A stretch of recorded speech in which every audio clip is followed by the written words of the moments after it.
Chill Talk. Chill Talk. Chill Talks. Welcome to Chill Talks Podcast, your companion in your chill time. So, hello everyone and welcome to another episode of Chill Talks Podcast where we discuss anything and everything. Alam nyo na yan, over a cup of coffee. So, I am your host, PJ, and we have another returning guest. May nag-feedback nga sa akin last time na nauubusan na daw ba ako ng guest sa diet kasi nag-rotate ako. Sabi ko, no. No, kasi this topic is very recent lang. If you remember yung episode sa wedding photographer with Sir Jeff, ay ang pag-uusapan naman natin ngayon ay yung mismong love life niya. Kung ang profession niya ay nagdo-document ng love life ng iba, ngayon ang highlight natin yung love life niya. So, humanda na kayo kiligin. Ako baka nagre-ready na ako. So, let's without further ado, Sir Jeff, welcome back and thank you sa pag-accept ng invitation ulit. Alright, magandang hapon sa atin dito sa ating lugar sa Rustic. Rustic. Walang gupa sa The Rustic Cafe. Ayun, welcome back PJ kasi na-miss ko yung boses ko ulit marinig yung ang ganda pala talaga. Anyways, yun, magandang araw sa ating lahat na nakikinig dito sa ating program ni PJ. So, bale, una sa lahat, congrats! Alright, thanks.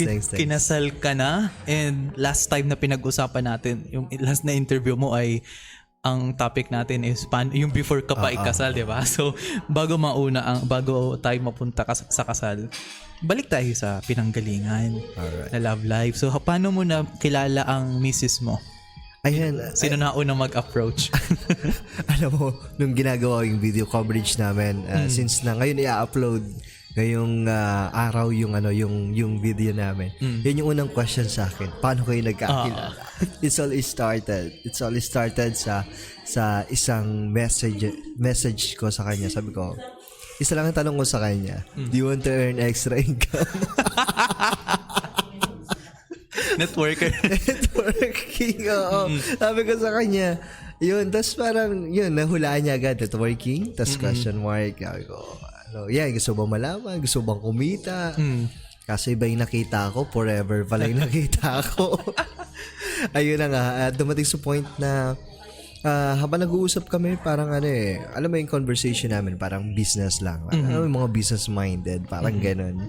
Tapos, ayun, habang tumatagal, dumating sa point na parang, iba na yung nararamdaman namin. Kasi, alam mo yun, parang puro pakilig moments ang ginagawa sa kanya. Parang syempre, maging business partner ko siya. Parang, kasi sa networking, kailangan mo ligawan din yung downline mo eh. Kasi ibang ligaw yung napunta eh. Sabi niya, ano pa nagustuhan mo sa akin? Ang galing mo kasi magsalita. Nabola mo ako doon. Sabi ko sa kanya. Sabi niya sa akin. And then, yun doon na nag-start siguro after 2 months. Doon na niya ako sinagot. Doon time na yun. Tapos, ayun, after 3 months alam mo, PJ, nakakit niya ako agad mag-Baguio City. Diba usually ang Baguio notorious sa breakup ang Baguio eh. Totoo. Yun nagpatuloy na yung relationship namin na umabot ng 6 years. Ayun. Then after that, for sure, sunod na itatanong ng mga tao, ano yung turning point ng relasyon nyo na nag-decide ka na siya na ang papakasalan mo?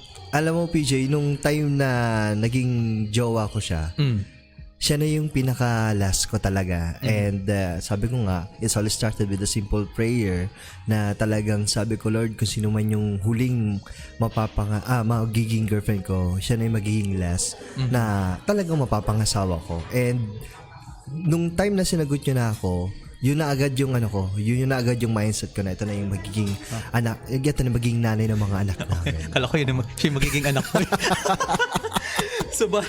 So bale, pagdating sa, diba kayo na? So ano yung, during the time na kayo ay magjowa, if you're okay to discuss this, ano yung mga problema na sa tingin mo ay grabe yung pinagdaanan yung problema pero yun yung pinaka nakatulong sa relasyon ninyo?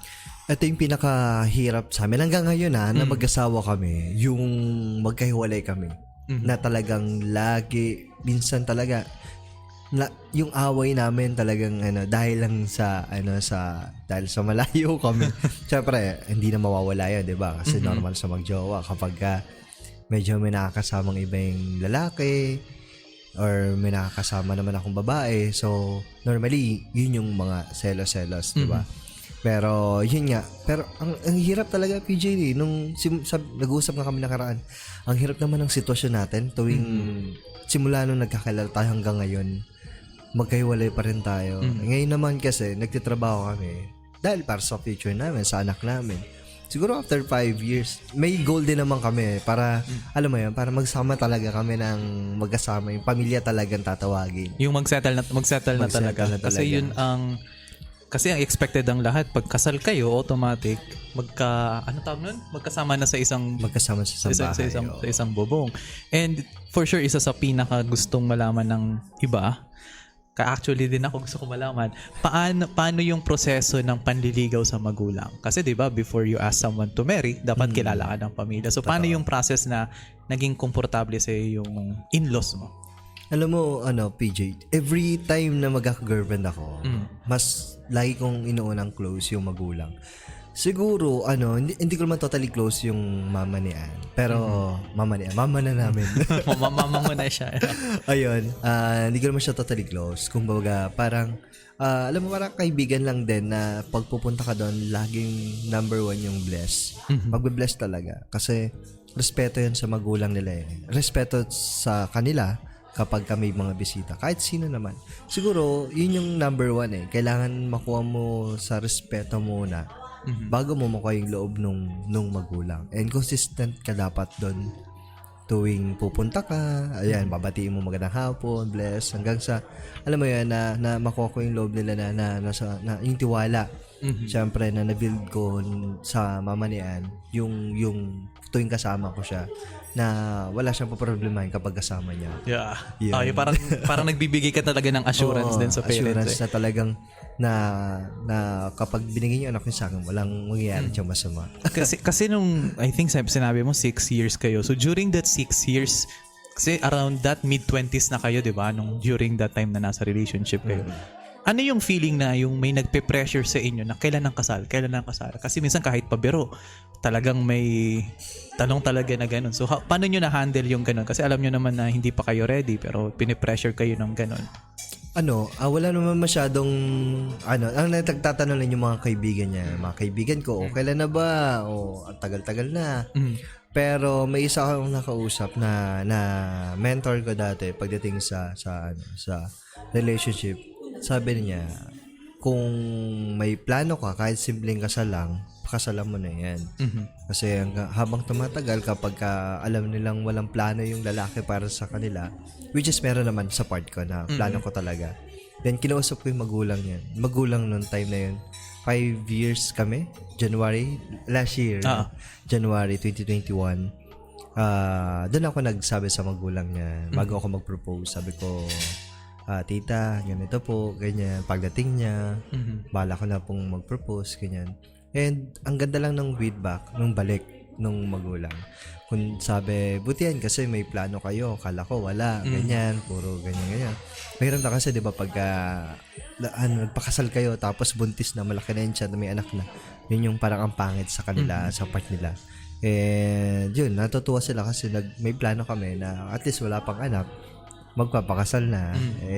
Yung iba kasi kailangan mabuntis muna. Oo, yung iba naman kasi hindi lang na-invite Hindi, biglaan kasi actually, di ba? Ang plan pa namin next year pa. Tinuloy na namin ngayon. Akala naman nila buntis. Kasi, may laman na ba? Wala pa. Gusto nga namin So, bale, for sure ang sunod na mga tanong nito. Kasi di ba 6 years na kayo. Pero nung nag-propose ka ba sa misis mo, sa dating girlfriend mo? Sa ex ko na yan. Sa ex mo na yun. Nagkaroon ka ba ng takot na baka ma-reject ka? Kasi sometimes may mga tao na super kampante na sa relationship na ay, hindi na ako magpo-propose kasi alam ko naman say yes naman to. So ikaw, nakaramdam ka ba ng konting takot din when proposing to her? Kaba lang, pero yung takot siguro hindi. Kasi parang 2 years pa lang kami, gusto niya na akong pakasalan. Totoo yan, DJ. 2 2 years pa lang. Sabi niya, kasal na ba tayo? Para, kasi nagtatrabaho kami dati sa Manila. Kaya parang gusto namin magsama, ganun. Siyempre, parang ang pakitingnan ko, magkasama kami sa bahay, tapos hindi pa kami kasal. So, yun. Sabi niya, pakasal na kaya tayo para magsama na tayo, ganyan. Gusto niya rin magkaanak. Para at least, bata pa lang siya, gusto niya nakasabay yung anak niya paglaki, di ba? Kalimitan ng mga nanay kasi, nainggit siya kasi kasabay, matatanda na yung mga anak. Sabi ko, di sana na 16 years old ka pa lang. Joke lang. Pero biro lang. Yun. Noon, kaya sabi ko sa sarili ko, siguro naman, papayag naman siguro to. Then, alam ko naman na, kampante ako na mag-o-auto kasi kundi, paya ako sa pamilya niya. Doon ako sa harap na ng pamilya niya. Yung lang, hindi ko kasama yung family ko ng time na yun lang. Kasi busy ako nun may wedding ako that time kasi limited lang din yung time niya. Ayun, medyo struggle din ako nung time na yun. Pero sa family mo ba ay ano yung sabi din nila sa'yo regarding sa decision mo na pakasalan na si Mrs. mo? Oo naman sila kasi andyan naman sila sa akin, nakasupport na lagi pagdating sa decision making ko kasi unang-una kayang-kaya ko. Hindi naman sa kayang-kayang parang alam mo noon pa lang na ako, independent na ako sa pagdating sa kanila nung I think 20 years old. 19 wala na ako. May work na ako 19 years old. Hanggang ngayon nagwo-work. Kaya yun, siguro wala silang masabi din. Parang kaya, okay tiwala na sila talaga sa choices. Nakaya naman. Yes. And so bale, yun na. Okay na, nag-yes na siya. Tuwan-tuwan na lahat, nag-celebrate na. So ang sunod nito, ano yung nangyari after nung nag-propose ka? Diba, okay na, fiancé na kayo. Syempre, may proseso pa yan. Mag-aasikaso pa kayo sa kasal. So syempre, para sa kaalaman din ng lahat, ano yung pinagdaanan yung proseso na legal and sa seremonya sa kasal ninyo? Pwede bang kwento ko muna yung bago kami magpakasal? Sige. Nag-aaway muna kami yan ng matindi. Which is normal naman, di ba? Na halos na-move yung nung pandemic lang yun Nung 2021 na nag-uwi siya sa Manila. Tapos, parang nagka-COVID siya before. Ayun, yung malaking problema namin. Hindi ko na rin kikwento kasi medyo... naman, sensitive na yun. Tapos yun yan, sobrang away namin. Almost 2 weeks kaming medyo parang sabi niya, move na lang yung kasal, ganyan. Maybe next year or di natin alam kung kailan na lang tayo kasal, ganyan. Sabi niya, sabi ko naman, sige, ganyan. Ikaw bahala, ikaw na mag-decision yan. Tapos yun, hanggang sa magsama kami ulit nung pinaka-huling sama namin nung kailan ako nagpa-Manila noon, April, May, June. Noon June. Tapos, doon kami nag-decide na tuloy na natin. 1 month preparation.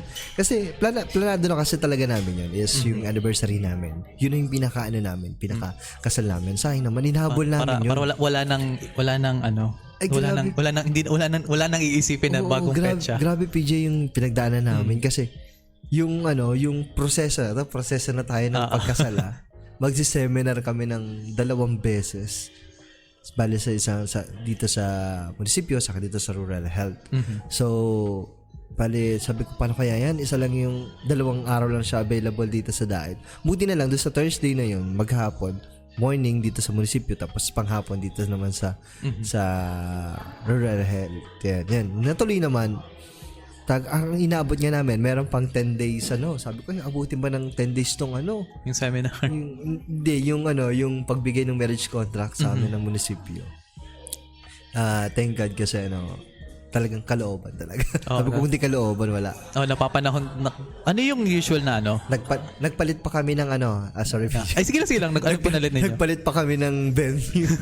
Oo, kasi sabi ko, naku po, mukhang uulan kasi yung plan namin is yung reception sa labas din. Parang alam mo yung parang rustic style na talagang alam mo yung parang kay Ann Curtis ko na po kay Ann Curtis na wedding. Yung open field wedding. Ganon lang. Medyo tipid yun yung part na yan. Ang problema, sabi ko, mukhang medyo maulan tong na to. Sinay ko siya 1 month before pa lang. Sabi ko, maulan yung yung July 25. So minove namin sa ibang location yung yung reception namin. Tapos doon na rin yung garden wedding para isahan na lang ba. Tapos yun, medyo nag-struggle kami doon kasi bumigat yung budget. Anyways, kaya na naman. Dun sa seminar, ano yung usual na tinuro sa inyo? Kasi kahit wag mo na ibigay yung buong seminar kasi spoiler alert sa mga bago yung kakasal. So ano yung mga natutunan nyo dun sa seminar na sabi kayo ng, ay oo nga no, di namin na-realize yun. May ganun pa kayong moment dun? Sa munisipyo naman, pagdating naman doon sa munisipyo, parang ang discuss lang namin doon kung paano ba kami maging handa. Pagdating ba sa nagkaanak ba, ano bang buhay ng anak namin. It's about family planning yung topic. Kasi paano ba namin na-handle? Kasi daming bata sa paligid na to. May mga, kaya nyo bang panag-anak ba kayo? No? Kaya nyo na bang pakainin niya, paaralin, and all. Yun, medyo kami doon, kahit noon pa bago kami mag-asawa, nagpaplano kami paano na yung pag-aaral ng anak natin pa nagkaanak tayo. So, yun, advance kami mag-isip pagdating sa ganun na syempre hindi ka lang mag-aalaga. Ang hirap noon, sobra pa nagka-baby ka kasi naranasan ko yan doon sa kapatid ko nag-alaga. So, yun, yung family planning. Pagdating naman doon sa rural health, about naman sa kung hindi ka pa ready mag-asawa, mag-anak. Yeah, may mga contraceptives ganyan and all. Tapos ayun, na-discuss din dun yung sa pagdating naman sa kung paano kami magkakaanak, tapos paano iwasan magkaanak. Ganon yung mga topic doon. And open naman kami doon pagdating sa ganon. Kasi syempre mag-asawa na kami. Pero we're planning na hindi kami dumating sa point na gumamit ng kasi alam mo na, syempre parang gusto namin maging normal. Pero hindi naman sunod-sunod na anak-anak. every year meron. Diba 2 years? Correct me if I'm wrong, 2 years usually ang preferred na gap for family planning. Okay. Pero sabi ko nga parang hindi pa kailan kaya. Pagod kasi kami nung after nung kasal kaya wala. Kaya after kasal, sige tulog na tayo. Tulog. So during nung celebration ninyo, kasi 'di ba kumakalat yung meme na pag umiyak daw ang lalaki ay talagang manloloko daw yan. Oo, pero nung time na yan kasi 'di ba may video ka na pinakita na naluluha. So during that moment, ano yung nararamdaman mo kaya dumating ka sa point na naiyak? Kasi hindi naiintindihan naming mga lalaki na nung wala pa sa sitwasyon mo. So okay lang ba i-share mo sa amin kung ano yung nagpaluha sa'yo nung nakita mo si Missy sa paglakad sa aisle? Oo, inaramdaman ko PJ tears of joy Nakangiti ako habang naluluha.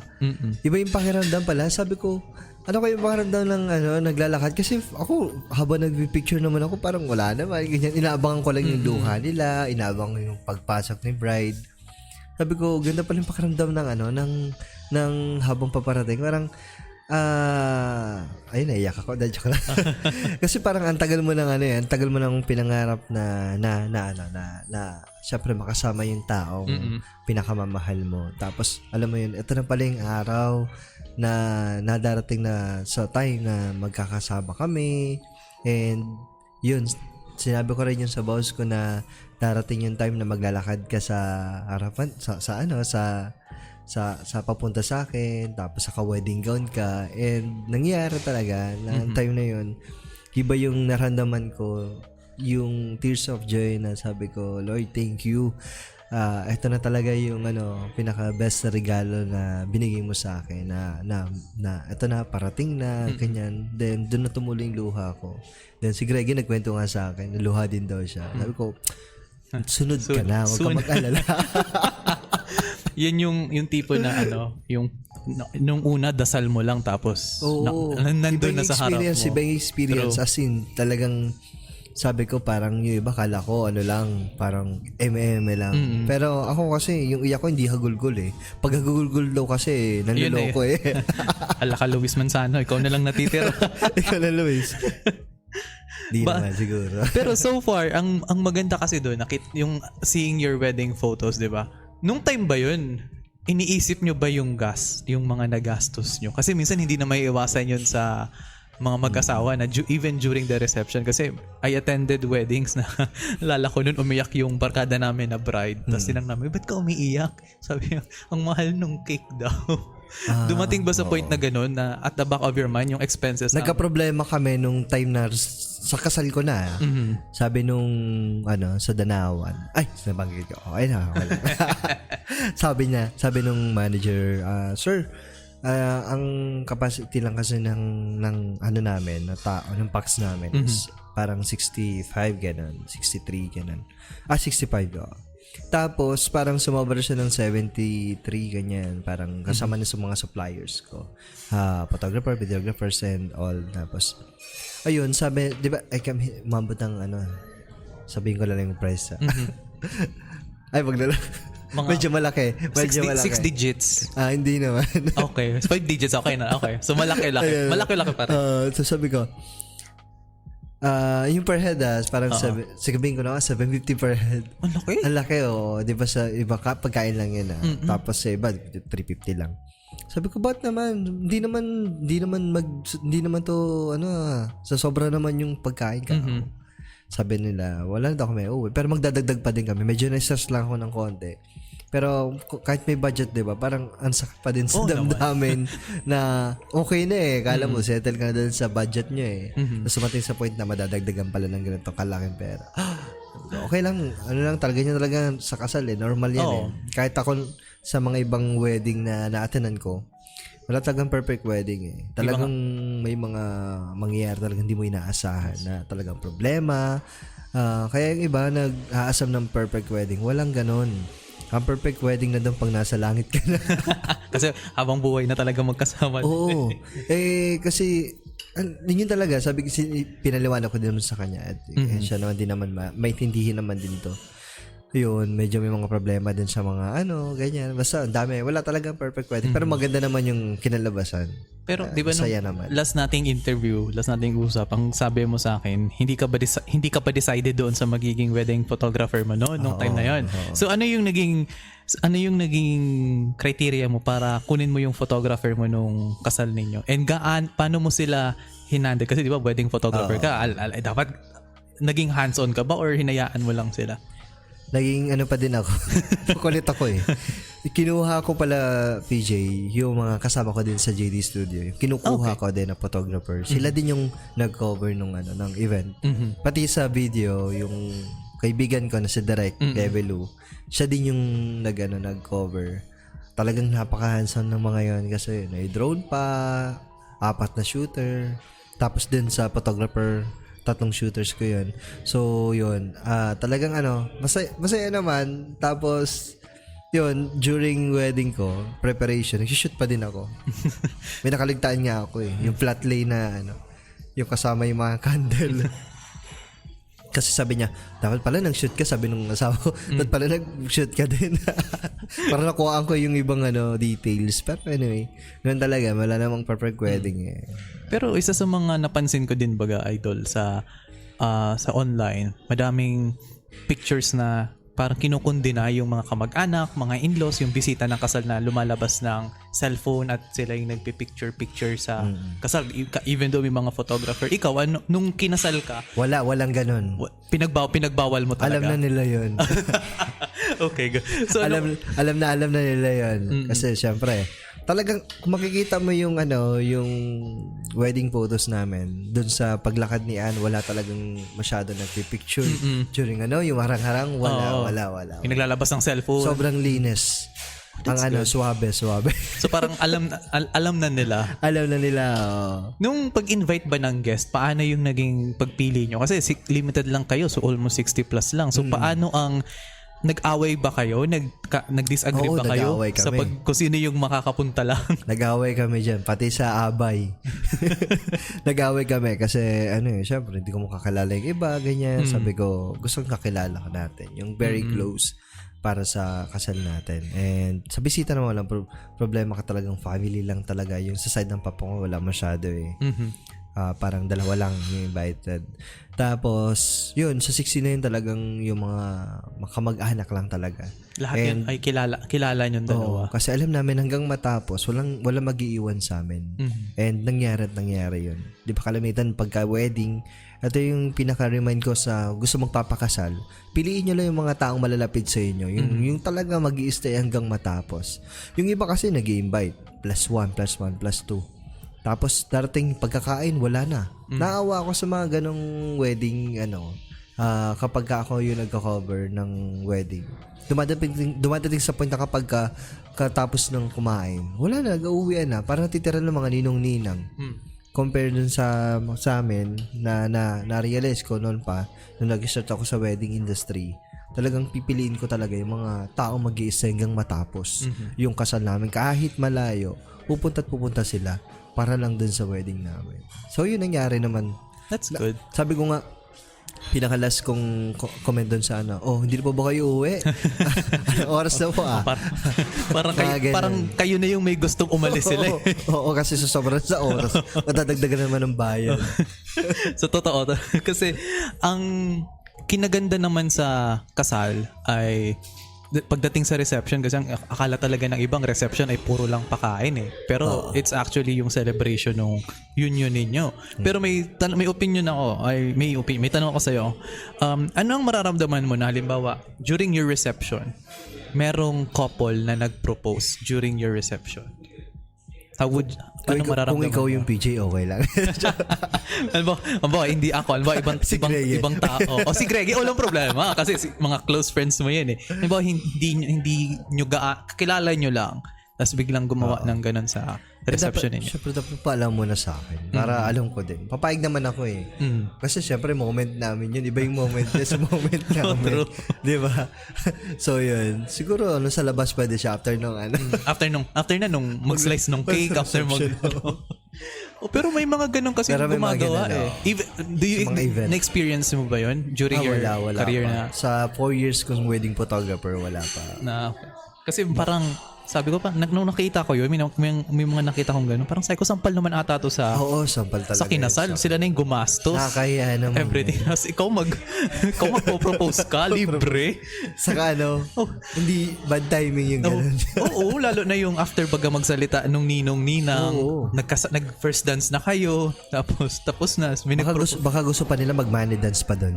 Pwede naman. Ay, kamusta pala yung money dance?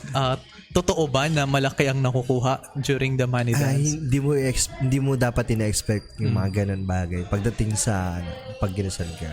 Kasi kapag kinasal ka, huwag kang mag-expect na maraming kang makukuha. Dapat iyan mo lang. Kami nga, nagsisi din kami kasi konti lang ninong. Dapat kung kami dun sa mga kahit malalayo. May mga ninong din kami na naman nasa ibang bansa. So, sabi ko dapat pala, remihan natin yung mga nasa ibang bansa. Papayag naman yun. Dolyar yan. Dolyar. Para mataas pati ang palitan nyo yun. Pero, ano yung naging criteria ninyo when picking ninong-ninang? Kasi best man, bride of honor, madaling pumili kasi it's either your best man and yung best girl ni Mrs. mo. Pero sa ninong-ninang, ano yung naging criteria ninyo and ano ba ang opinion ninyo sa magiging role ng ninong at ninang sa buhay ninyo bilang mag-asawa? Yung kinuha talaga namin, PJ, yung mga close talaga namin.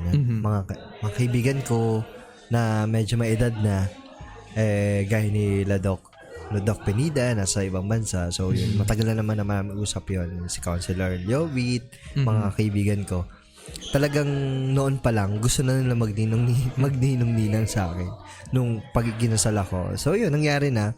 Talagang yung pinili lang din namin, yung mga malalapit sa loob namin, pag may problema kami, malalapitan namin. Gaya noon, time na parang after ng kasal namin, punta kami doon sa ninong-ninang namin. Nakipagkwentuhan kami, mga advice lang binigay sa amin. So, at least, alam mo yung mga ganong, alam mo, kahit patagal yung conversation, talagang alam mong sa sarili mo na yung mga ninong-ninang mo, talagang malalapitan mo sa panahon na kailangan mo sila. So, nung time, kasi diba, sinabi mo before, the moment na sinagot ka, naka-mindset ka na siya na yung papakasalan mo. Yes, and since nagkaroon ka ng ganong mindset, nagkaroon ka na ng certain expectations kung ano yung magiging kasal, ano yung magiging buhay ninyo mag-asawa. Ngayong kasal na kayo, ano yung mga expectations mo na before na nagulat ka na hindi pala ganun ang resulta sa realidad ng buhay mag-asawa? Actually, PG, parang normal pa din. Hindi pa rin ganun may alam mo yun. Kasi parang, after ng kasal namin, ganun na naman kami. LDR na naman. So, parang habang mag-LDR kami, parang walang changes pa din para sa akin. Kasi, alam mo parang hindi pa rin siya matatag na family kasi wala pa rin naman kami anak, di pa kami nagsasama sa isang bahay. Ang dami, parang yung adjustment wala pa eh. Wala pa kami sa adjustment period talaga na magkasama.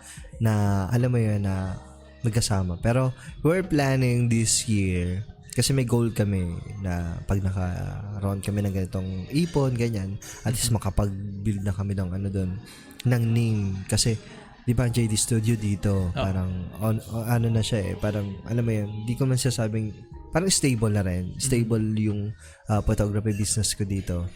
And sabi ko, kung makakapag-adjust naman tayo sa Manila, mas better, di ba? At least magkasama tayo. Though, hindi naman ganun karami, pero alam natin yung sakto lang. Doon naman nagsisimula. So, after ng kasal ninyo, talagang back to work. After nyo nang pakagising nyo, talagang... Ay, hindi naman. Siguro 1 day. 2 days. Nagpahinga lang talaga. Okay, that's good. Tapos lang kami, parang unwind lang, ganyan. Ng family, labas-labas. Yun lang. As in, wala talaga. Ang bilis ng araw na yun, ng pangyayari. Tapos uwi na agad. Yun.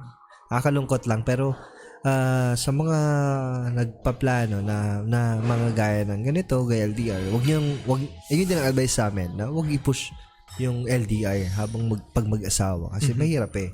Hindi natin masabi ang tukso, diba? Or yung, basta mahirap. Yung distansya. Kahit naman mag-girlfriend, boyfriend kami, mahirap talaga. Pinipilit lang talaga namin. Kung isa lang talaga sa amin yung nagbitaw, baka wala na. Dahil mahirap talaga. Pero dahil nga na talagang pares kami gusto talaga namin sa isa. Yun. So, parang both ways talaga eh. Oo, talagang kumapit kami. So bale. Mahuhulog na. So bale, I will be asking you, Idol Jeff, ng iba't ibang opinion ng mga tao sa love life. Sige. Kung ano yung masasabi mo dito. Totoo ba na dapat mas mahal ng lalaki ang babae para mas maging healthy ang samahan? Sa akin, para sa akin, dapat parehas. Kasi kapag puro lalaki lang, tapos yung babae, gaya ng iba, ito, napapansin ko din sa iba, kapag sobra naman pagmamahal ng lalaki din sa babae, tapos yung babae wala namang binabalik sa'yo na pagmamahal, useless yung pagmamahalan niya eh. Hindi, parang doon ko naintindihan yung iba. Hindi ko man naintindi na ibang part na kaya pala sila naghanap ng ibang attention kasi binubuhos mo yung pagmamahal mo, effort mo lahat sa babae, tapos parang hindi niya na-appreciate, hindi niya nararamdaman yun. Dumadating sa point na sa iba niya na lang ibinibaling yung pagmamahal na parang naghahanap ng ibang attention, ganyan. And yun yung papansin ko, dapat parehas eh, papalakasan eh. Kahit sa naman eh, kahit sa ang relasyon, kahit sa hindi lang sa mag-asawa, sa relasyon boyfriend girlfriend, dapat parehas yan eh. Walang lamang dyan, dapat pantay. Sa panahon na hihirapan ng lalaki, tutulungan ng babae. Sa panahon na hihirapan ng babae, tutulungan yung babae.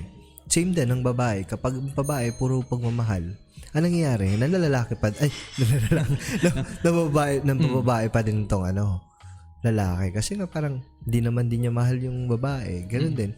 Yung babae naman, todo mahal naman. Pag hindi balance, mahirap eh. Kaya saan naman, di ba? Pag hindi balance, pwedeng bumagsak to, pwedeng mangyari. Ganun. Ganun, mahirap yung part na gano'n, na kapag ikaw lang bigay ng bigay, mauubos ka eh. Kasi hindi bumabalik, nakakapagod. Sobra. Kapag ganun yung nangyayari, may experience ko din yun eh, na parang, parang wala na yung effort ko kahit anong buhos mo na pagmamahal, effort, lahat na binigay mo. Tapos, ikaw yung maghahanap eh. Ba't ganun? Dumating na ako sa point na sinabi ko, ba't ganun? Parang, ko na lang lagi. Parang ganyan. Sabi niya, hindi mo kasi naintindihan, ganyan.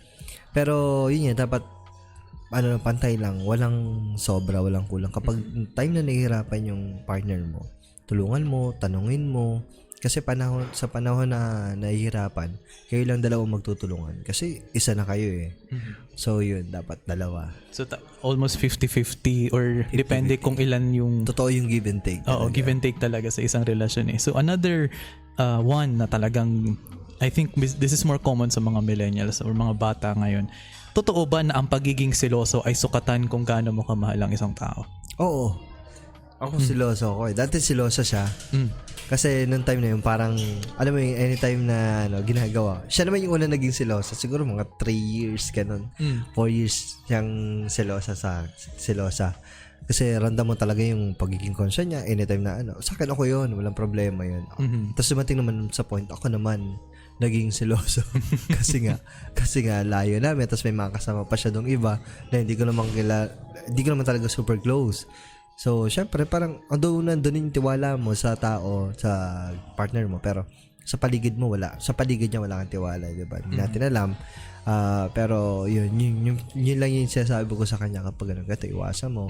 Para iwas problema. Okay, mukhang kailangan kong kasi nag-usap kasi kami ng girlfriend ko. Sinabi ko sa kanya yun, ako, alam mo ba, hindi ako seloso. Hindi dahil sa manhid ako, pero sinasabi ko sa kanya, yun nga, like you said, may tiwala ako sa'yo, wala lang akong tiwala sa palibot mo. Kaya may tiwala ako sa actions mo, kaya kung if ever may nagyaya sa'yo lumabas, tapos wala namang bahid ng mali siya, kung friendly lang naman, dun kayo sa lugar na madaming nakakakita, public, tas alam ko kung saan.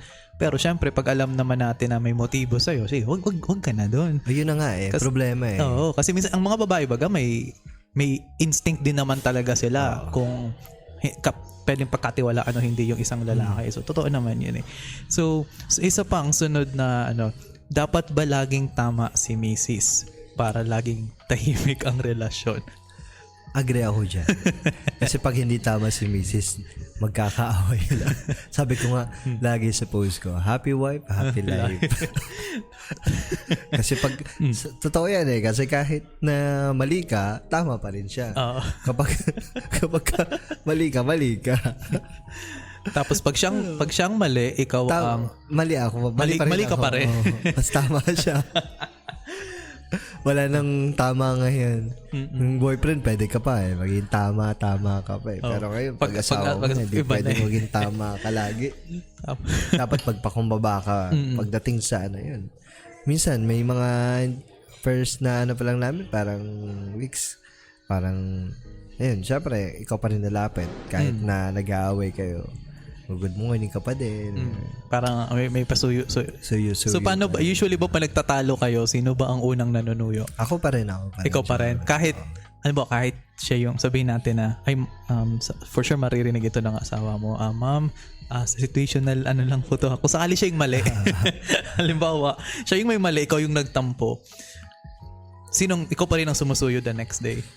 Pinapatagal pa lang namin pinapahinga pa lang namin ng 2 days ganun. Para maging kasi parang alam mo yun, pag nag-aaway kami, parang nagpapahinga lang yung isip namin para hindi kami nagbabatuhan ng masasamang salita.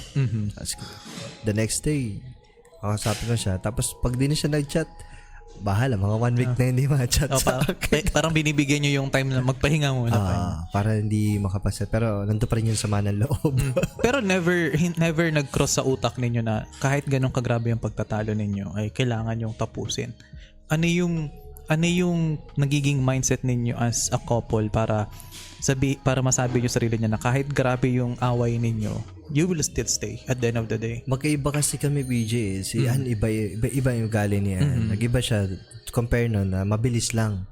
Actually, siya nga dati nag-aayos ng namin problema. Pero ngayon, parang ako yung nag-aayos. Parang, hayaan ko man ng mga after 2 days o 1 day, mag-chat ako sa kanya. Tapos siya, parang, matagal siya bago mag-response. Parang pero dati, oras pa lang, gusto niya na mag-aayos kami. Kaya mag-text ka, mag-reply ka, mag-mawag ka. Pero ngayon, parang medyo matagal na. Pero okay lang naman. At least, diba, parang papahinga lang din siya. Pero ako naman, pinagbibigyan ko naman siya kapag dumadating sa point na ganun. Baka di pa siya ready magpag-ayos. Oo. Parang Pero pag magkasama kami siguro sa bahay, mabilis lang ayusin yan eh.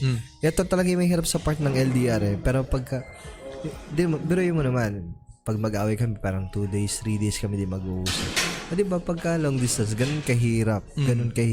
Ayusin yung away. Compare naman, pag magkasama, konting lambing mo lang dyan, di ba? Okay na. Yun yung isang part na mahirap kapag LDR talaga. hindi niya nakikita yung dance moves mo in person. Hindi, Kasi usually, sasayaw. sayawan lang ng lalaki. I think most couples ganun eh. Madami akong, kahit ako dati, even sa partner ko, pag nag-aaway kami ng personal, sasayaw ka lang. Okay na. May parents, ganun din. Pinagtatawalo sila. Tapos for sure sa inyo ganun din. Kasi madali lang yun. madaling pag ma-resolve magkasama, pagka maghiwalay talaga, mahirap struggle pagdating sa ganung bagay. Ang hirap, di mo kung paano i-approach eh. Kasi pwedeng hindi niya ako pansinin hanggang 1 week, di ba? Parang gano'n, pwede niyang gawin yun.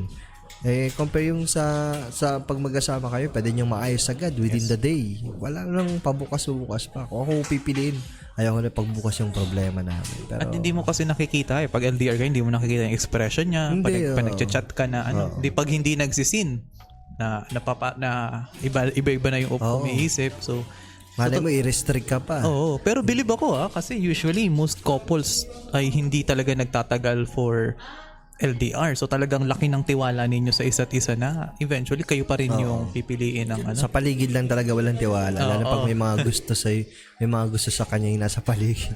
Paano naman yung mga nagkakagusto sa'yo? Usually ba sa part ninyong dalawa, sino ang mas maraming nag-express ng paghahanga? Sa side niya or sa side mo? Sa side niya, wala eh. Parang yung katrabaho lang na isa, ewan ko lang. Pero sa side ko naman, di ko alam eh. Pero iba mga patagong feelings. Usually hindi naman napapansin niya ng lalaki. Pero yung iba lang sasabi lang na, crush ka pala nila to eh, ganyan. Idol ka pala niya. Paano mo hinahandle yung ganun? Wala naman. Sa akin naman wala naman. Work lang, work. Wala naman. Lahat.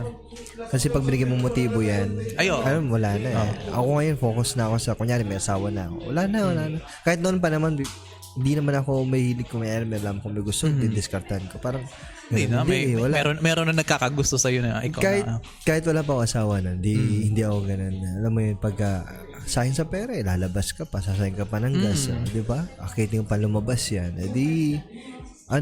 Saka may balik yan eh. Kanyari man loko ka. Babalik at babalik yan. Hindi man yung time ngayon, darating yung time sa pakasanak mo, or basta babalik at babalik yun. May karma yun. Kaya nga masaya nga ako na yung kalokohan ko sa previous relationships ko. Kinarma na ako ngayon. Oo, kaya sabi ko nga sa ang maganda doon sa yung partner ko ngayon. Kwento ko sa kanya yung nakaraan ko, yung mga kalokohan ko na ganyan. Sabi niya sa akin, pag inulit mo yan sa akin, kukutusan ka talaga. May gano'n na. Sabi ko, oo, don't worry. Kasi totoo yung sinabi ni Daniel Padilla or kung sino man yung artista na if you met someone talaga na magbabago ka talaga. So, during your relationship with Miss Ann noon hanggang ngayon, ano yung ugali mo na talagang binago mo alang-alang lang sa kanya? Ay, malaki. Sobrang alam nila nung yan. Manager nung mga kalokohan ko nung college ako. Sobrang laki ng pinagbago ko. Basta basta may binago ka. Alam nila nung yan. Ako na nga lang din yung umaayaw eh. Kahit pagdating sa babae. Alam nila yan. Kasi dumating sa point na ako na yung pinipilit ng babae sa kanila dun sa boarding house. Pero ako sa'yo. Talaga gusto ko talaga sa taong mahal ko talaga yung siyempre, diba? So, lahat yun binago mo talaga for Miss Ann. Dumadating sa point nga na sabi ko, tara, labas tayo ganyan. Kasi masama, isang akit lang, sumasama naman sila lahat. Pero, pagdating kasi sa mga inuman, ayan, yung pinaka ko rin, hindi masyadong sobra. Yun, talagang siyempre, papractice mo ni sarili mo na pag nag-asawa ka, hindi na dapat ganun. Pero nakalala ko si Ann, first month pa lang namin, wala na. Dalawa kasi alam naman na dalawang nililigawan ko noon. Nakipagkompetensya ba siya or sinabi niya na it's either ako o siya? Hindi lang, nagka-problema lang ako doon sa isa. Parang, as ako naman, hindi ko na tinuloy yung isa kasi tapinurse ako na si Ann kasi siya yung unang nag-pay in sa akin sa network. Na parang, okay, downline ko na to. So pag pinakasalan ko na ito, forever na ako. May direct bonus na ako. may business partner na. Yung isa kasi sa iba nag-pay in kaya di ko ginawang partner. Hindi ko ginawang business. Hanggang ngayon ba ay member pa kayo ng networking ngayon? Member pa. Pero hindi kami active, tagal na. Siguro mga 4 years ago. Ay, hindi. Mga 5 years din. Kasi 1 year lang kami. Kasi siguro kung active pa kayo parehas, yung hanggang ngayon siguro, nakikinabang ka pa dun sa... Humahataw ka pa dun sa downline mo eh. Si misis mo na yun. Pero wala na rin eh. Medyo mahina na rin. Mahirap. 1 year pa lang, parang hirap na. Parang nakita nyo na, ay, Di kaya to. Kasi usually sa networking kasi, pag nag-focus ka lang sa recruitment, yun ang masakit sa ulo compared sa product ang ibebenta mo talaga. Kasi kapag wala kang maraming tao, gaya ng ibang tao na talagang nauna, talagang syempre nasa baba mo, todo hataw, ikaw. Ano ka na lang, motivate ka, invite ka. Pag-invite ka, okay, fighting. yayaman ka. Pag di ka nag-invite, bahala ka. Pag naghihina ka, pangarap mo, parang mga ganun yung motivation sila. Pero ayun, sabi ko, ay, mabuti bang mag-business na ng sarili. At least, kung maluwi ka man, okay lang, kasalanan mo. Responsibilidad mo rin yun eh. At least, di ka pa nakadamay ng iba. Ng ibang tao. Yes. Dinamay yung pambangarap ng ibang tao. True. Mahirap na. Nang bulabog ka pa ng oras ng iba eh.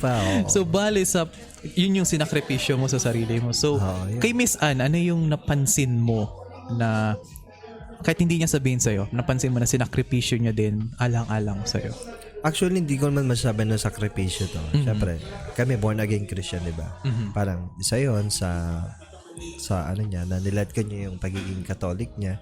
Tapos nag-convert siya sa born again Christian. Hindi ko naman sinasabing parang isa yun sa pinakamahirap na part. Pero hindi naman siguro mahirap eh. Kasi same, ang ano naman, yung paniniwala, same lang naman. Christian naman din eh. Si Christ pa din, Jesus Christ pa din naman, hindi naman iba eh. So, sa kanya hindi naman naging mahirap yun. So, yun lang naman sa relationship namin. Yun lang yung naging sa kanya.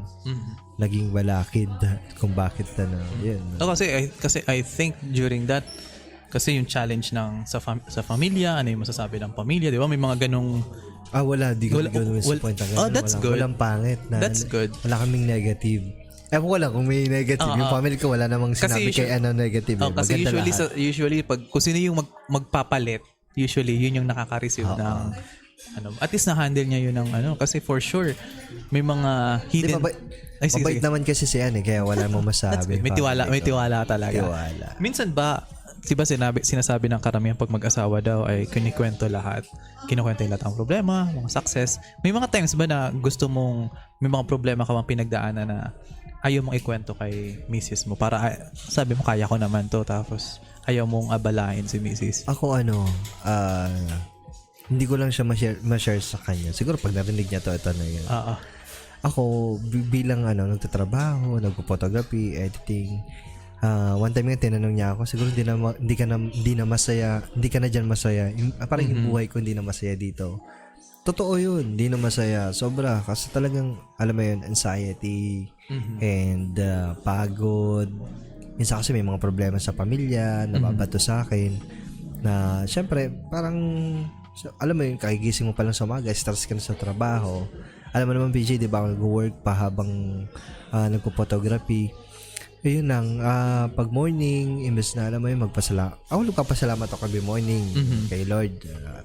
Dumadating mo sa point na gano'n na yung problema. Agad yung kinakaharap mo, morning, pagising pa lang sa umaga, may problema ka na agad na kinakaharap. Tapos, stress ka pa sa trabaho. Pagdating mo sa after ng trabaho, pag-i-edit naman ako, magpo-photoshoot. It's either mag-edit o magpo-photoshoot. Yun nga eh. Kung di tayo matutuloy, ngayon, mag-i-edit lang ako ngayon sa bahay. Kumbaga yung utak ko, parang pagod na pagod sa routine ng ginagawa ko sa araw-araw. Kumbaga parang, alam mo yung pagod ka na parang gusto mo na magpahinga. And, yun lang talaga. Sabi ko, dati naman na-enjoy ko yung life ko nung nasa Manila ako. Parang pag nandito, parang, alam mo yung parang nakakulong lang yung, though siya, nakakulong din man sa condo. ako naman, nakukulong naman din ako sa bahay. Parang yung buhay ko na routine ko, trabaho, photoshoot. Though, hindi ko masisising sarili ko kasi nga, photoshoot, pagdating sa photo, wala akong reklamo dyan. Baga parang, ang pagod lang talaga minsan nung ganong routine. Yun yung part ko na siguro hindi ko ma-share din kay Ann. Siguro wala nang lakas sa loob. Dito lang at sobrang dumating sa point na panghihina. Kaya minsan sinachat ko sila, nasaan kayo, ganyan. Punta ako dyan. Kasi minsan napapagod talaga, kapagod talaga. At wala na pag maraming backlogs, tapos puro problema pa dumarating sa'yo. Wala man lang encouragement, walang motivation, wala man lang good news sa umaga, puro bad news. Yun lang yung nararamdaman ko. Mahirap lang. Kaya gusto ko minsan parang mapag-isa na lang. Parang gusto ko lang kumuha ng isang bahay dito sa diet. Solo na lang. Parang, alam mo yun, kahit may problema, hindi mo ma-observe yung nasa paligid mo. Parang ganun. So, yung mga ganong hidden battles na ayaw mo nang ipasa din yung ganong emosyon kay Kasi syempre, stress din siya doon. At solo lang siya doon. Nakakulong lang din siya sa condo. Di na siya makagala-gala. At wala man din gagalaan. Uso pati ngayon ng mga kuha ng mga babae. Yun yung nakakatakot. Sabi ko sa kanya, siya magparagala. Kasi, di ba, kuting lang yan, tigil lang dyan. Talagang kunin ka dyan. Kukunin ka talaga. Kaya, ayun nga nakakatakot ngayon eh. Pero, at least, Miss Ann, for sure, if nandito ka sa point na ito. So, yun po ang shinare. Huwag ka po magselo sa akin dahil nakwento niya sa akin. Pero I am sure, I think, may ganun din siyang nararamdaman na ayaw niya rin i-share sa'yo kasi parang may ganun talaga para hindi rin ako magalit, ganun. Oo. True. Pero isa sa mga di ba nagsasabi kayo na you're planning to have a baby in the future. So, syempre sa mga starting na families or sa mga nagpaplano magkaroon ng baby, ano yung preparation ninyo? Ano yung pinag-uusapan ninyong mag-asawa na para masabi ninyo eventually na ready na kayo magkaroon ng anak? Una-una syempre, kapag nag-anak siya, pinakauna namin, though may SSS naman and all, baga, ang pinaghahanda mo dun yung paano mo haalagaan yung anak mo sa paglaki. Walang problema dun sa pagluwal eh. Pag sa, yung paglaki kasi, ang pinakamahirap dyan yung months pa lang. Siyempre, dapat emotional, kasi dapat ready ka lahat eh. Physical, emotional, financial. Kapag ka ganun, dumating sa point, dapat lagi mo nag-uusap na dapat ready tayo pag dumating tayo sa ganyan, nagka-baby tayo. Kahit isa lang. Alam mo, pagka sa emotional, din yan. Lalo sa babae, medyo yan. Bagong panganak, medyo may mga may parang postpartum pa usually. Ako din, syempre, mapupuyat kami, mag-alaga, magkakaproblema sa financial. Syempre, di mawala yun. Dapat ready talaga doon. Syempre, physical. Kasi, yung physical na laging gising ka dapat. Pag may anak ka, gigising na madaling araw, kailangan magtimpla ng dead. Magatas.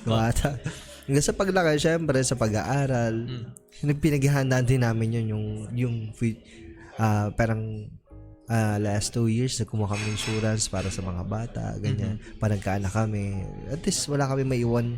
Alam mo yung pangarap namin sa anak namin na panagkaanak kami na hindi na ipapasa yung kahirap. Alam mo yung parang pag tapos sila, sa kanila lahat yun. Wala silang isipin sa amin. Kami, wala na kami. Okay na kami. Bahala na kayo. Basta ready na to. Ready na yung pag-aaral nyo, lahat-lahat. So, wala sila problema. Parang yun namin, goal namin. Yun yung mindset ninyo. Oh. That's good. Hindi yung pangit yung anak ng anak. Alala ko dati, nagkwentuhan kami dati magbubarkada. Sabi sa namin kaibigan, pag nagkaroon daw siya ng pamilya, ay magpapayaman daw siya, pero ilalaki nila yung anak nila sa mahirap. Alam mo yung pang teleserye na yung rich ko, no? Tapos magpapanggap na mahirap para huwag naman ganun. Para ituro sa anak yung value ng kahirapan. Actually, pwede mo naman siya ituro kahit na medyo nakakagaan kayo sa buhay. Oo naman. Katawa naman yun. Kaya pinagtawa na namin, sabi ko, ngayon may anak na siya actually. Kamusta kayo? Nasa na yung anak niya? Kasi ko sa kanya, ano pa din, may ano ka na? Kamusta yung teleserye ng anak mo? Ay, Ano mo, parang Maria Clara lang. Oo, sayang. Okay na pa din. Hindi na. Okay na pa, hindi ko na pinahirapan pa. Sayang, magastos pala ang 2 bahay. Pero okay naman siya ngayon. Pero 2 bahay? Ay, magastos kayo 2 bahay kasi bahay mo ng pangmayaman tapos yung bahay mo na yung pandukha. Akala ko naman kasi 2 bahay na inuuwi niya. Mahirap na yan. Di ba na yun? Di ba na? So, bale, isa sa mga at I think ngayon pinagdadebatehan pa rin yung dating sinabi ni Miss Tony Gonzaga na when you love someone ay hindi dapat nakakasakit. Loving should not hurt. So based on your experience from the beginning of your relationship sa ngayon na 1 month na kayong kasal, would you agree or may iba kang perspective sa quote na pag may mahal kang tao dapat hindi masakit? Ano yun agree naman ako dun kay Tony Gonzaga. Ang problem lang kasi, sabi ko nga, walang perfect relationship. Masasaktan mo siya. Pero, darating sa point, kung masaktan man siya, humingi ka ng tawad. Ikaw laging unang mag-move na hihingi at magpapakumbaba dun sa partner mo. Kasi, lalong masakit sa partner mo kung hindi ka hingi ng sorry, hindi ka magpapakumbaba, very useless. Kasi normal yun Si Tony Gonzaga masasaktan din yan. Nasasaktan din yan sa part ng pagiging asawa. Siyempre, ang asawa, di ba perfecto yan. Kapag nagkasagutan yan, magkakasakitan ng salita yan. Unless, kung umalis na lang siya, kung ang pangat naman, kung alisan mo yun, di ba? So, yun. I think ko lang dyan na the best para, i-build lang yung relationship na ako, para sa akin sa perspective ko na kailangan mo lang sigurong magpakumbaba. Yung ego, alisin mo yun bilang lalaki. Wag mong isipin, di lalaki ako, mas malakas ako dito. Wag mo yun isipin. Isipin mo yung asawa mahal mo na hanggang kailan mo yung pasensya na ibigay mo. Pero kung niloko ka naman, ay iba na yun. Ibang usapan na siya. Ibang usapan na yun. So, yun lang naman. So, bale, isa pa sa mga tanong ko. Kasi diba, it took you 6 years before mag-propose kay Miss Anne. I think 2 years pa lang in a relationship. Talagang gusto niyo nang ikasal, diba? Gusto yan. And we have cases like Alodia, si Miss Alodia na 1 year pa lang. Wala pang 1 year yun. Wala pang 1 year yun. May ibang mga couples naman na super tagal, never na kinasal. So, on your end, do you think ay kailangan bang mahaba ang pagsamahan bilang magjowa bago magkasal? Or is it hindi naman dapat gano'n? Hindi. Kahit na, alam mo yun, sabi ko nga PJ, di ba? Ito na yung pinaka-last girlfriend ko, siya na yung mapapangasawa. Kung may pera lang ako noon, 1 month pala kami, nagpakasal na kami. Kasi doon rin naman talaga ahantong. Kaya sa akin, believe ako doon kila Lodia, yung bago pa lang. Wala sa tagal yan Tignan mo, para sa akin hello Will, kung nakikinig ka man Will. Kuya Will. Will Dasovich, kung may plano talaga siyang pakasalan si Alodia. Ginawa niya may pera naman May pera naman sila. Noon pa lang, ginawa niya na. Nagpropose siya. Ibig sabihin, ang mindset ni Will parang wala pa dun sa plano niya na pakasalan si Alodia. Siguro, yun, babae, posible hindi mag-oo yun si Alodia yun. Siyempre, itong lalaki, siyempre, siguro mindset din namin, joke lang. Koko naman, siyempre, kung kami pa lang ni Alodia, alam ko naman na hindi naman to hindi. Kakausapin ko muna siyempre yung parents noon. Kung di papayag, diba? Hindi mo tutuloy. Ibig sabihin, may plano ka talaga. Pag wala kang plano, kahit tumagal kayo ng 10 years, magkaanak ka, tapos, yun yung pangit pag walang plano. Ang lalaki sa babae, ang nangyayari, nagkakaiwalay din. Gaya nun, Will, diba? Ang tagal na. Tagal nga nila diba? Yung iba, kahit hindi sila Will, yung ibang relationship din, kapag wala kang plano talaga sa pag-aasawa, wala kang plano dun sa girlfriend mo, kumbaga parang, hindi, mapapalitan ko pa to wag ka na magsayang ng oras sa girlfriend mo ngayon. Gaya mo, BJ, wala ka plano sa girlfriend mo. Oy, wag. In fairness ngayon, kasi parang, yeah, actually, yes. Kasi dati, for sure alam na ito ng mga exes ko. I was not a great partner talaga kung tutusin. Dami ko ring lapses. Actually, gagawin ko nga siya ng dedicated episode. Anong title nun? Ang title ko nun is I failed 2 long-term relationships, so you don't have to. So parang ganun yung title. Kukwento Parang ko yun. libro Okay, actually, yun nga iniisip ko, it's either libro or podcast episode. Pero Maganda both. Libro maganda sa both kain, actually. Kasi yun yung experiences ko na yun nga, wala naman talaga sa Tagal. Na-realize ko na wala din talaga sa plano ko. So talagang nasa malaking part sa lalaki if may plans talaga ngayon. Pero actually ngayon, with a partner na hi pa. Actually, di nila alam kung minsan ng parents ko hindi nakinig ng hanggang ganito kahaba. Pero if ever, Pama, kung nakikinig kayo, yun po, yung partner ko ngayon ay may plano na po ako. Yun, May plano po kami. So, minsan kasi, sa akin naman, ang fault ko naman, ang excited ako ipakilala agad sa mga parents ko. Tapos, ang parents kasi usually matunog yan yan. Alam nila yan. Alam nila kung ang anak nila may plano doon sa pinapakilala or wala. And my mom is a good judge of character sa akin. So, hindi niya ipapakasalan. Yung isa, sinabi niya, hindi niya yan. Ay, ko, hala. Kaya, yun nga, parang minimake sure ko may plano talaga ako sa current partner ko para pag nakilala ng parents ko, masabi na ng magulang ko na seryoso na tong anak namin. So yun, that's my lapses. Kaya nga parang gusto ko rin itong conversation na ito, parang to give also clarity din sa part ko kasi iba kasi ang feeling na fresh pa lang kayo sa kasal. Then eventually magbabago naman yan as you grow longer naman in the relationship. So one of the last questions kasi na curious ako, ano sa tingin mo ang pinaka misconception ng karamihan pagdating sa love? Kasi you see teenagers, you see millennials, you see young mothers, you see young fathers na kung ano-ano ang mga pinopost sa social media sa love.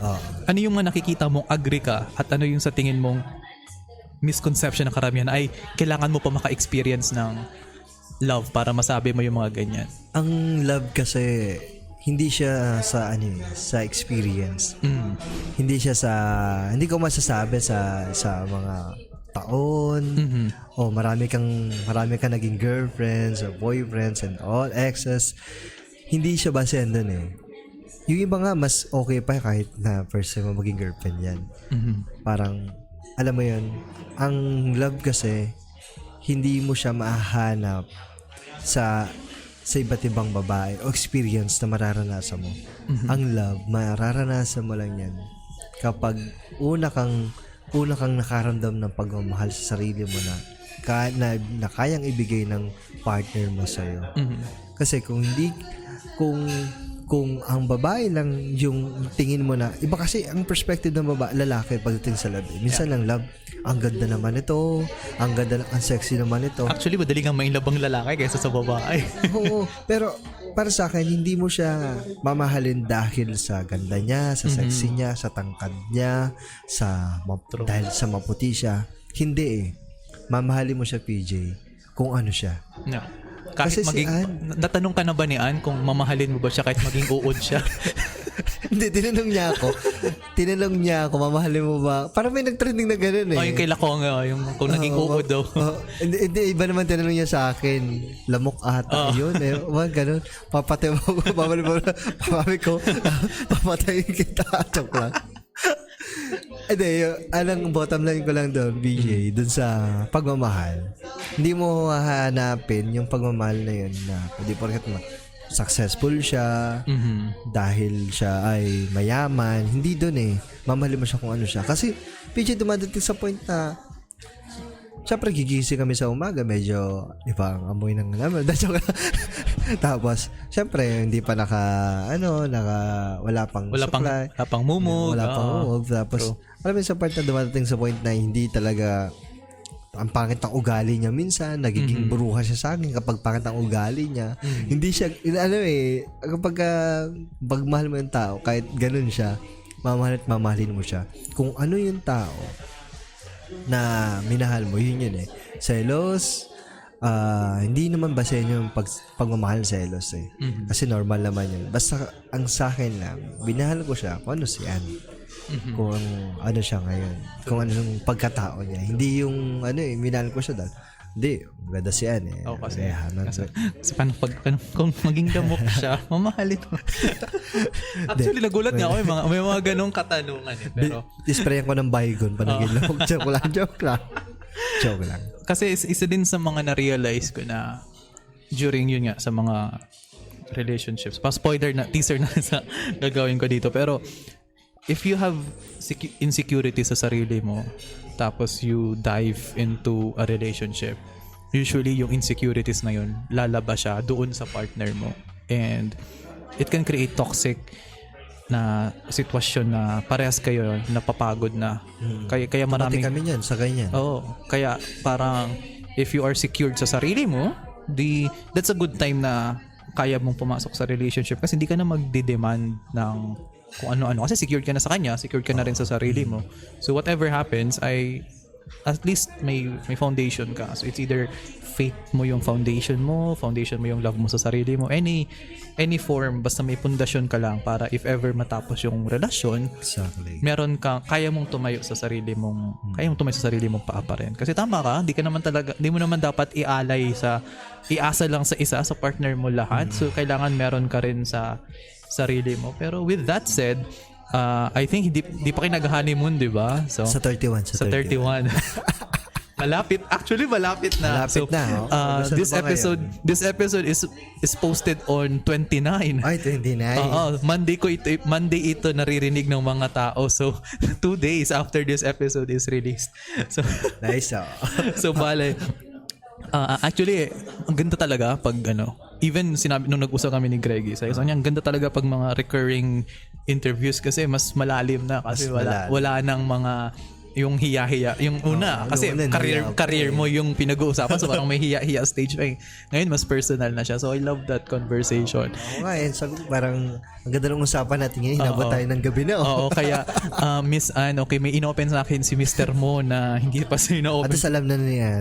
May idea. For sure, baka eventually once na marinig niya to, masabi niya rin sa'yo na she feels the same. Sa Palawan, papakinggan namin. Oo, sa Palawan. Wag naman. Hindi, papakinggan namin sa bayan. Okay. Kinabahan ako. Kala ko, sabi ko, pag kayong dalawa na lang sa kwarto, no, wag niyo pa. Ang podcast ay hindi pang hindi pang honeymoon. May music yan. So, Grabe ka na, BJ. Oo, wag naman. Pero anong tawag na ito? Usually kasi, ang iniisip kasi ng iba pag honeymoon ay labing-labing lang. Actually, hindi naman, di ba? So, hindi. May talagang kayo lang talaga.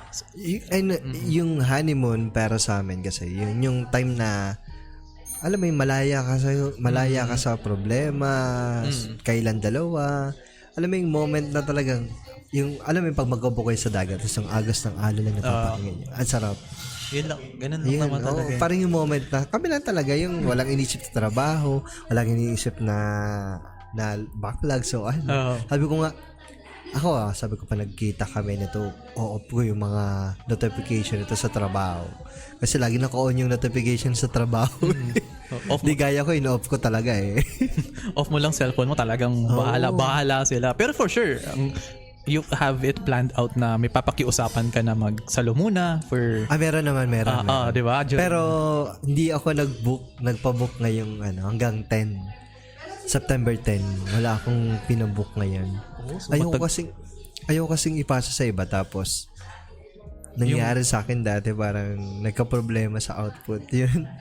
So kapag wala ako hindi ko na inaasa sa iba. Hindi mo na hands-on. Sa bagay, mas okay nga yung ganyan. Kaya sabi ko, tinatanggi ko na lang. Nag-refer na lang ako. Kaya hindi available kami ng ganitong data. Sa Manila kami. Ayun. Medyo okay lang naman. Minsan lang naman to eh. Oo. Bira lang naman yan. At eventually, magsasama. Pagbigyan nyo na po kami. Oo. Yung tipong kami, yung tanyan, tinulungan ko na kayo sa kasal ninyo. Yan nyo naman, maging masaya kami. Masaya kami ng asawa ko. Parang gano'n, kayo rin nakiusap sa mga clients. No? Saka mag-down na po yung iba. Para may mga joke lang. Okay naman na. Okay na. Nag-early bookings na para, sige po, may pangano na. Meron nga 2024. Oh, wow. Tapos nagbigay na sa inyo ng... Hindi pa. Ayoko nga eh. Ayoko kasi mag 2023 pwede pa. Pag 2024 hindi ko pa sobrang layo naman masyado. Kasi siguro ang nasa isip din naman nung mag-asawa na yon, hindi na sila Pero hindi ko sinasabi na, ay ma'am, baka pwedeng wag mo na. Pero sinasabi namin, ang early booking talaga, mga 2023 na sila mag-move. Pwede pa. Kasi hindi mo naman kontrolado kung ano yung magiging Agos ng Bro mo, 2023. nung January, may December na agad ako. Ayos ba gayon? Kaso parang problema, parang magagasas mo na baga. Oo, nagalaw mo na lahat yung January. Ay, nako po. Ay, nako. Kaya sabi ko, hindi talaga ako full payment kasi talagang 30% down payment lang ako. Tapos, Ayoko dumating sa pupunuan na lang. Mas okay na ngayon kasi pag nagastos nyo ng isahang bagsakan Mahirap. full pay, wala na kayong resources. Saka ayoko nun, hindi ako namomotivate pag ganun. Namomotivate ako kapag kasi may tip pa yun. Oh, kasi isipin mo, pag fully paid ka na pagpunta mo sa kasal, ay, bayad na ako dito. Bayad na. Wala Parang hindi mo nagagalingan eh. Oo. Parang, wala naman na makukuha di pagkatapos. Parang ganun actually, eh. pagkain na lang yung food for work na lang yun eh. Hindi, kasi iba rin yung True. pagkatapos ng work. May tip pa kasi May yan. sobre talagang nakukuha. Sobrang kulay pula. Yung pampaswerte. yun ang paborito mong sobrang makita. Yun, ayoko ng white. Oo. Ako sa white, pag white walang tip. Joke lang. Kasi Joke lang po, joke lang po. pag white na spoil ka na eh. Ay, Kikita mo na agad. oo, pag red, maso-surprise. Pag Lalo red, oo. pag makapal. Pero totoo yan pag sa Chinese talaga, pag red pag red, talaga, swerte. Yung mga ampaw. Swerte, ampaw. Kaya ang dami kong ampaw. Nung kasal ko, hindi ko nagamit. Gagamitin ko na lang. Ako lang gagamit. Para sa December. Tayo naman ang mamimigay. Tayo True. magpapasaya. Ipapasa mo yung blessings naman sa iba. Oo. So, Sabi nga, it's better to give than to receive. and I think sa cases ng love life ay give lang talaga. Kasi babalik din Give and naman sa take. inyong mag-asawa eh. So, bale, Idol Jeff, mag-usap na lang tayo offline. So, bale, Mag-usap tayo. Hindi, patuloy tayo pag-usap sa kasal mo naman. Joke lang. soon, Soon, oo. ano tawag na yan, makaka-receive ka na lang ng chat sa akin na, Idol, anong rates mo? Anong rates mo? Oo. Prenup na ba tayo sa Batanes? Oo, anong rates mo? Tapos, yun, saka na natin pag-uusapan yan. So, bale, thank you so much, Thank Idol you, PJ. Jeff, sa Binalig mo ako dito. sa Sobrang love- honor talaga. Love life, Papa Jack. Sorry, Papa Jack. May nakatalo sa'yo, Papa Jack. Papa Jeff. Papa Jeff ang Jack. nakatalo. Alala ko talaga tayo ni Papa Jack eh. O baka mapahaba na tayo ng kwento. So, Oo nga, baka masobra na to ha. Oo. Kasi sakto-sakto, pagpabalik ko ng Manila, ito lang, ulit-ulit ko na naman ito pakinggan. actually, isang oras lang naman. Actually, nag-uusap tayo isang oras at 1 hour and 10 minutes na tayo nag-uusap. Talaga? Kaya, maiksi nga eh. Kala ko nga 1 hour and 30 minutes na tayo nag-uusap. Actually, hindi pa. Nag-enjoy pa nga ako eh. Kaya, Dami natin ang pag-usapan pagdating sa no? Pagdating sa love life talaga. Iba talaga pag-usapan. Malawak talaga, malawak. So bali, walang binatbat si Papa Jack. Ano kayo magtayo ka ng station ng Papa Jack? Ang ganda nga nung mo eh, ganitong setup mo. Alright, welcome back po. Ang ganda pa naman ang maganda kong bagay po Nagbibigay ka ng mga love advice sa mga love advice. Malay mo gawin. Pwede. Papa PJ. Gagawin yun. Actually dati naisip ko yan dati na ang aking handle ay Papa P. Papa P, ano? Papa P. Papa P, anong masasabi mo? Sabi ko, no, wala akong advice dyan. Papa P, ang kailangan. Chill talks. Ay, nako. Pwede na ba ako? Pwede na. Pwede pang late night na siya. Pero sabi ko, busy pa. Di ko kaya yung ganung, di ko kaya yung ganun. Sabi ko parang, dati, kung kailan naman si Dwayne, di ba? Nagbe-programa kami din sa Cool Radio. Manggitin ko lang bago tayo matapos. Sa Cool Radio, magka-partner kami niyan. Parang sabi ko, pwede tayo kasi Cool Radio, kung naabutan mo yung Cool Radio dito sa Diet. Sabi ko, bagay na bagay yung tambalan ni Papa Jack saka Papa Kula. Kasi sabi nila nung sa akin, magpapakul ka na lang. Okay. Papakul. Okay, para ganun. partner kayo ni Papa Jack. Kung pangit naman pakinggan pag Papa Jack. Papa Papa Jack. Bahala na kayo mag-isip. Bahala na kayo. So, bale, thank Yun lang you. naman. Paano lang naman. Magawa tapos. So, bale, Idol Jeff, thank you so much again for guesting. So, sa mga nakikinig, feel free to support this podcast. So, may Gcash. Yes. May Gcash sa baba. Gcash. So, para pangkape namin to. So, again, thank you so much sa Rustic Cafe for the wonderful venue. Thank you, And Rustic. again, this is your host, PJ, and I will see you all on the next one. Bye-bye.